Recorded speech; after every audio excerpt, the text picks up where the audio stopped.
With the Carolina Panthers seemingly rebuilding their entire wide receiver room overnight, much speculation and conversation has been had about just which one of these guys will break out and be the number one receiver. Will it be the decorated veteran in Adam Thielen, or will it be one of the young guys like DJ Chark or Terrace Marshall Jr.? Well, in this video, I'm going to give you all my thoughts on the matter and my overall conclusion on just which one of those guys I expect to be the guy, and we're going to get into that right after this. From the foe, you dig? Welcome to The Way I See It with Jamario Rashad. This is a Carolina Panthers fan channel. Please do me a favor by hitting the like button, and please make sure you subscribe, as I am on my road to 2K, trying to make sure my channel is popping before the season starts next year. Now that that's out of the way, let's go ahead and get to the video. Now, the first person we're going to focus on is a new addition, the most decorated person, and the most veteran presence that is going to be in the wide receiver room. That being Adam Thielen, who comes to us by way of the Minnesota Vikings, who spent nearly a decade, the first decade of his career there in Minnesota. Many people have speculated that because of his age, Adam Thielen has hit a point in time where he is going to fall off. Well, I have a difference in opinion on that, but that is going to wait until later in the video. In 2022, Adam Thielen's stats were as follows. In 17 games, he had 70 catches, which ranks 30th in the league for wide receivers. He had 716 yards, which ranks 43rd in the league for wide receivers. And he had 6 touchdowns, which was tied for 5th most in the league for wide receivers. Now, the most dynamic part about Adam Thielen's game is his ability to be a route runner, and that is no more evident than his ability to move the chains, where he had 45 total first downs, which was top 20 for all wide receivers in the entire NFL. Although he is getting toward an advanced age, his skill set that he has and that he always has possessed has allowed him to continue to be a impactful receiver even at this stage of his career. As I mentioned, he is the most decorated person that is a new addition to the team, as well as just overall being a two-time Pro Bowler and earning himself an All-Pro nod in 2017. Adam Thielen is decorated, he is proven, and he is skilled, and I believe that is the reason why the Carolina Panthers elected to bring him in at this point in time. And as I mentioned, his route running is just so precise, averaging about 10.2 yards per catch, always living around the line of scrimmage. And I think that is something that is going to be welcomed, very welcomed, to this team that is going to be starting a rookie QB, as we expect for the majority of the year, most like all of the year, for that correction. So Adam Thielen would be great for that. But that is our introduction into who our most veteran presence and the older guy in the room, who he's going to be. That is Adam Thielen. So now let's talk about DJ Chark, who comes to us by way of the Detroit Lions and before that the Jacksonville Jaguars. Carolina Panthers fans should be very familiar with DJ Chark. In the 2 games that he has played against us in his career, he has had over 100 yards and a touchdown, just completely bust our ass each and every time. So if you don't remember, hopefully he will play great enough for us to make you remember then. But trust me, I'm pretty sure a lot of y'all know. But in 2022, unfortunately, because of injuries, DJ Chark only had 10 starts on the year. But in those 10 starts, DJ Chark had 30 catches, which ranked 88th for all wide receivers in the NFL, 502 yards, which was 65th, and he had 3 touchdowns, which was tied for the 10th most in the league. As I mentioned, this was cut short due to his inability to stay on the field, unfortunately, because of an ankle injury. But if we were to project his performance forward he would have if we look at what he averaged on a per game basis and we projected that forward to 17 games, what we would have gotten, or what Detroit would have gotten out of DJ Chark, would have been 46 catches, which would have been 36th in the league, 776 yards, which would have been 38th in the league. What makes DJ Chark so effective as a wide receiver is his speed. He is an absolute burner. At about 6'3", 6'4", he runs at 6'3", 6'4", he runs a 4.34 40-yard dash, and he is just his speed is evident on every route that he runs. If you look at his tape, if you look at his film, he is always getting behind the coverage. He can eat up 10 yards of space in a matter of one or 2 seconds. It's nothing to him, and that's what allows him to get down the field and be so effective. Where is that most evident at on the stat sheet? He averaged 16.7 yards per catch, which was 8th in the league for all wide receivers that had 25 or more receptions. That is top 10, and that is hard to beat.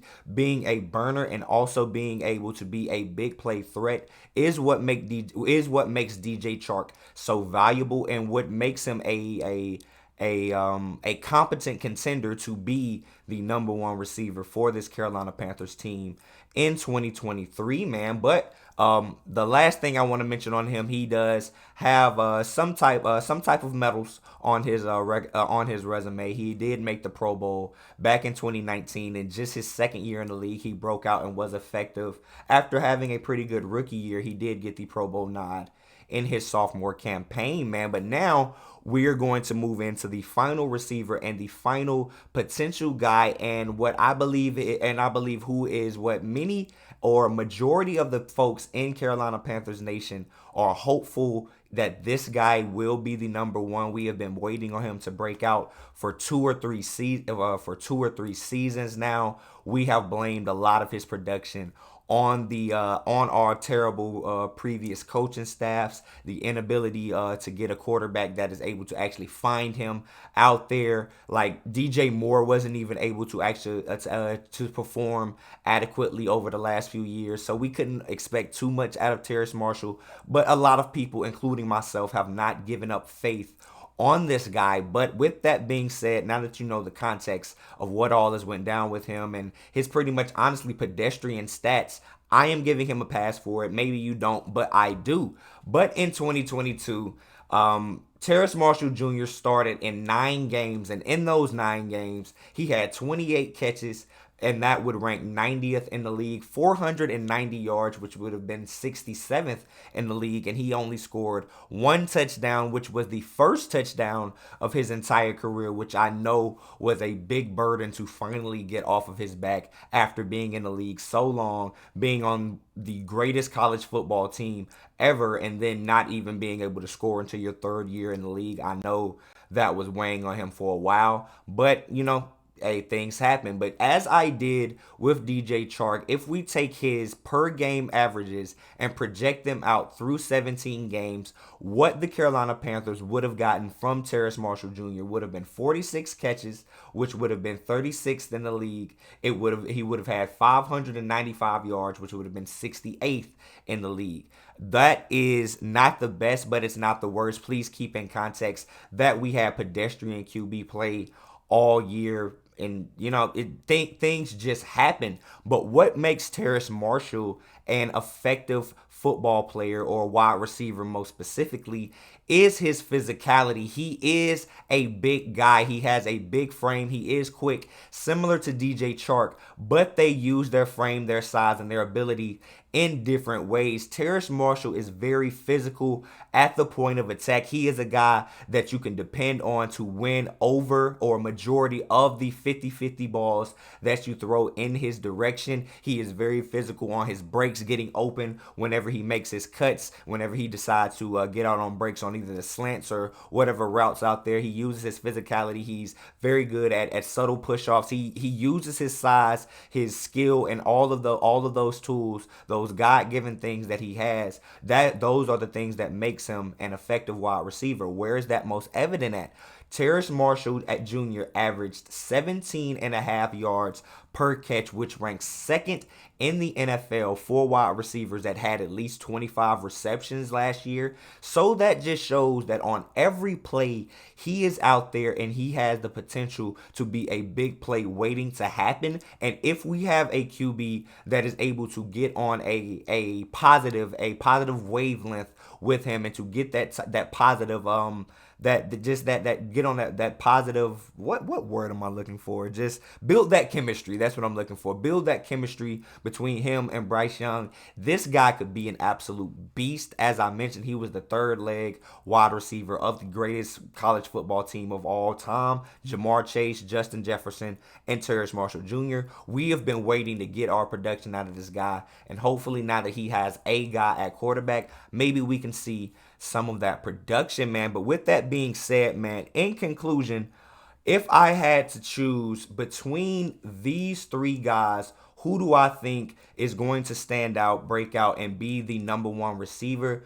I think it's hard for me not to say, and I think it's most certainly going to have to be Adam Thielen, man. I know a lot of people may not like that. We want to see Terrace Marshall break out and be a #1 receiver. But if you look at the facts and if you just look at what has been done, if you look at history, if you take what these guys have done in the past into account and project that forward into what we can expect from them, Adam Thielen is going to be the guy, man. Now, Adam Thielen, as I mentioned earlier in the video, he averaged right about 10.2 yards per catch. But if you look at that a little bit deeper, he averaged 7.6 yards per target. So the way that Minnesota used him was as a guy that was able to move the chains, which allowed him to be top 20 in the league in terms of first downs. As I mentioned earlier in the video, when we have a guy